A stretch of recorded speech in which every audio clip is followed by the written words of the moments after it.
ఆ ఊర్లో ఒక చెట్టు ఉంది, దానికి 100 సంవత్సరాల కంటే ఎక్కువ వయసున్న చెట్టు. కాబట్టి ఆ ప్రాంతంలో ఎవరు వచ్చినా సరే ఖచ్చితంగా ఆ చెట్టు దగ్గరికి వెళ్ళాలని ఆశపడతారు. కారణం చాలా పెద్ద చెట్టు, దాని మొదలు ఇంచుమించు 10 అడుగులు రౌండ్ గా ఉంటుంది. దాని కొమ్మలు చాలా ఎత్తుగా ఉంటాయి, అలాగే కిందకి జారిపోయి ఉంటాయి. ఒక అద్భుతమైన ఆకారం, సుదీర్ఘమైన కాలంగా బ్రతుకుంది. కాబట్టి ఆ ప్రాంతానికి ఆ చెట్టు ఒక అందం, ఆ గ్రామానికి గొప్ప పేరు తీసుకొచ్చింది. కానీ ఒక రోజు ఒక వార్త వైరల్ అయింది. ఏమిటి ఆ వార్త అంటే 100 సంవత్సరాలకు పైగా బహు దట్టంగా ఉన్నటువంటి ఆ చెట్టు విరిగిపోయి పడిపోయిందట. అని అంటే ఎవరు నమ్మలా. ఆ చెట్టు పడిపోవడం ఏమిటి, అంత బలంగా ఉంటది కదా, ఎంతో కాలంగా ఉంది కదా, అదలా పడిపోయింది, ఒట్టి మాట అన్న వాళ్ళు కొందరైతే వెళ్లి చూసొద్దామని చెప్పి వెళ్ళిన వాళ్ళు మరికొందరు. ఆ వెళ్లి చూసొద్దామని వచ్చిన వాళ్ళు తీరా వచ్చి చూస్తే నిజంగానే అంత పెద్ద మహావృక్షం అమాంతంగా విరిగి పడిపోయింది. ఇది ఎలా సడన్ గా పడిపోయింది అని చెప్పి వాళ్ళు జాగ్రత్తగా పరిశీలన చేస్తే ఆ చెట్టు బయటికి దట్టంగాను బయటికి బలంగా కనిపిస్తుంది, చాలా కాలంగా అది ఉంది. కానీ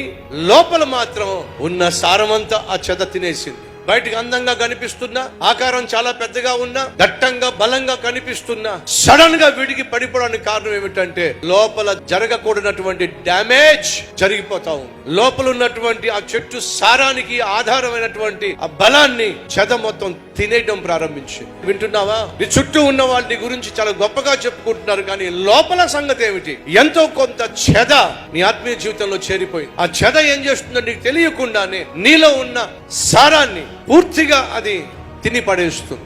ఆత్మీయ జీవితాన్ని భద్రపరుచుకుందాం.